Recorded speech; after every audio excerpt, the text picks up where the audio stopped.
El piche de Espíndola que leía poesía, de Ariel Pugliese.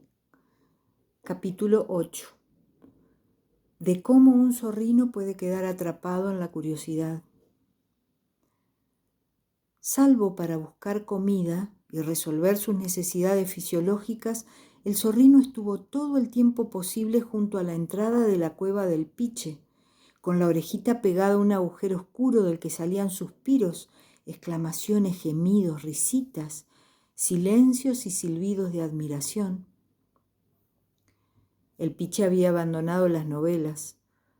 Con avidez había arrancado con antologías poéticas que lo catapultaron a explorar con desesperación el resto de los libros que su hermano le había provisto al regresar de la cordillera.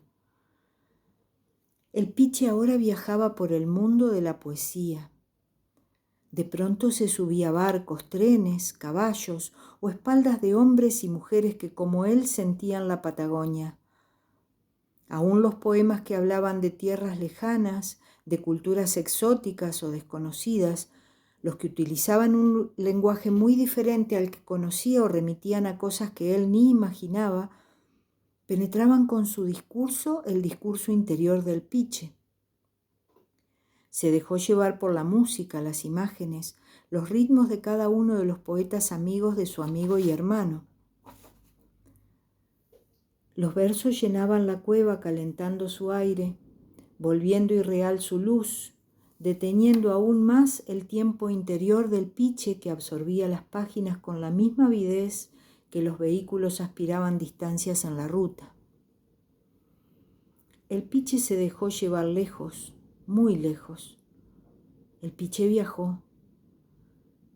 Lo hizo sin maleta ni cámara fotográfica, sin mapas ni brújulas. En última instancia, su brújula era la punta húmeda de su dedito que volteaba páginas como instantes de vida. Pero esa brújula era intempestiva, irracional. No perseguía un rumbo, sino percepciones de lo que vendría. Intentaba avasallar el curso del tiempo y las sensaciones de las que es capaz de contener un alma.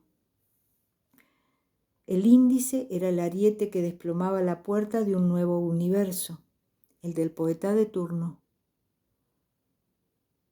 El piche fue piche leyendo, y muchos poetas viviendo en sus ojos húmedos.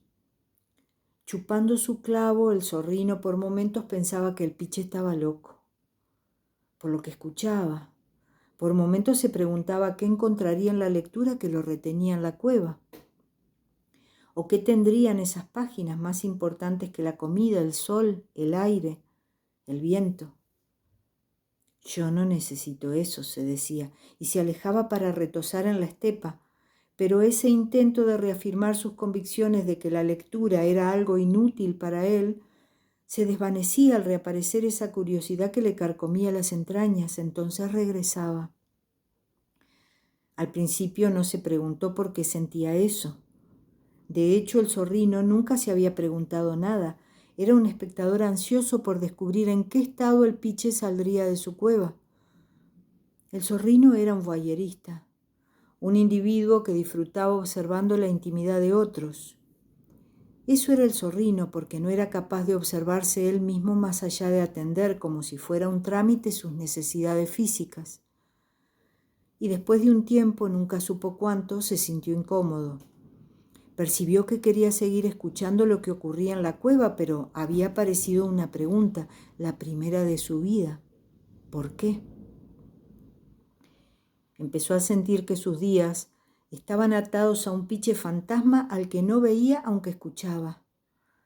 Sería el cansancio o la sensación de no estar viviendo su vida, sino la vida de esa curiosidad que no mermaba.